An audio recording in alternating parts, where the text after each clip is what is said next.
Wow, that line just hits you, doesn't it? It perfectly captures that feeling of being on the outside looking in. Being surrounded by people but feeling completely disconnected. This is the feeling that kicks off our entire story, the quiet desperation of a man right on the edge. And yeah, that man's name is George. We're about to dive into his story, the disappearance of George. But we're not just going to look at what happened. We're going to break down how this story builds up so much suspense and leaves us with these really deep, unsettling questions. Okay, so to really get why George vanished, we have to first understand the life he was so desperate to run away from. And it all really boils down to this crushing sense of emptiness. I mean, just picture his daily routine. Waking up alone, the same boring commute, a job that means nothing, eating dinner by himself. This isn't just, a case of the Mondays. This is his entire life.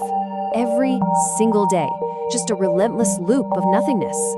That's the world George is trapped in. And his isolation, it's absolute. No partner, no kids, not even a dream to hang on to. His job requires nothing from him, and his coworkers, they actually make fun of him for being quiet. He is, in every sense of the word, completely and utterly alone. And this wasn't something that just happened overnight. No, it was more like a slow decay. The story tells us that boredom and depression were literally creeping into his heart. That emptiness wasn't just a feeling anymore. It became this active, hungry thing, just swallowing him whole from the inside. And that's what finally pushes him to do something about it. Which leads us right to his big move, the escape. Because really, when your life gets that unbearable, sometimes the only thing you can do is run. This right here, this is the turning point. This is the moment he stops just passively suffering and makes an active choice. A desperate one for sure, but a choice nonetheless. He thinks he's finally taking control of his destiny. The crazy thing is, by doing this, he's about to hand his fate over to something else entirely. And just think about where he decides to go. Not a new city, not some sunny beach, nope. He heads for the mountain of darkness, a place that everyone else is scared of, especially at night. But for George, who's already living in this internal darkness, a place like that probably felt familiar, almost like home. He was looking for a place on the outside that matched how he felt on the inside. And here's the profound irony of his escape. He's running away from the judgment of a few coworkers, only to find himself under the gaze of the entire cosmos. He wanted to be completely alone, and instead, he was about to become the center of an unimaginable kind of attention. And that attention, well, it arrives suddenly and with force. The peace and quiet George was looking for is about to be shattered in the most spectacular way possible. It starts off small. He probably just notices a single star that looks a little brighter than the others, something any of us might see and not think much of. But then, it starts to change. That little point of light starts doing things that stars just don't do. You can just feel the dread building with every second.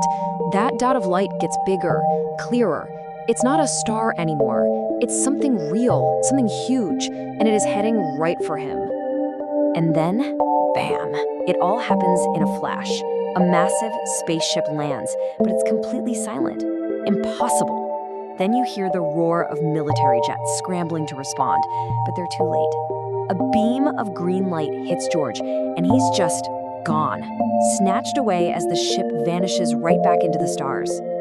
And just like that, it's over. The quiet, lonely life of George, the man nobody ever noticed, ends with an event witnessed by the military and, well, beings from another world.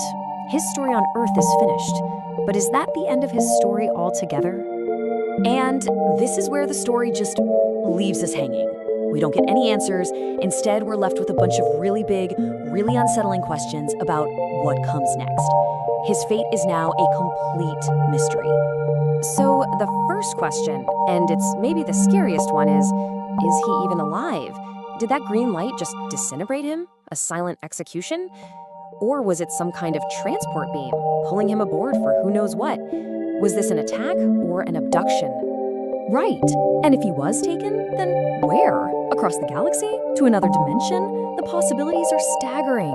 And what could beings with that kind of technology possibly want with a quiet, lonely man from Earth? And this is where the scope just explodes.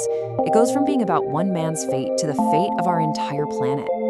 Was George's abduction just a scouting mission? A prelude to an invasion? Could his one personal act of escape be the very thing that doomed us all? Or, and this is the final thought the story leaves us with, the most hopeful and maybe the most terrifying possibility of all. What if this wasn't about the end of humanity, but the beginning of something new? Maybe a man who felt he had no purpose on Earth was actually chosen for a role in a story far grander than we can even imagine. His disappearance leaves this void, filled with one single, echoing question. What happens next?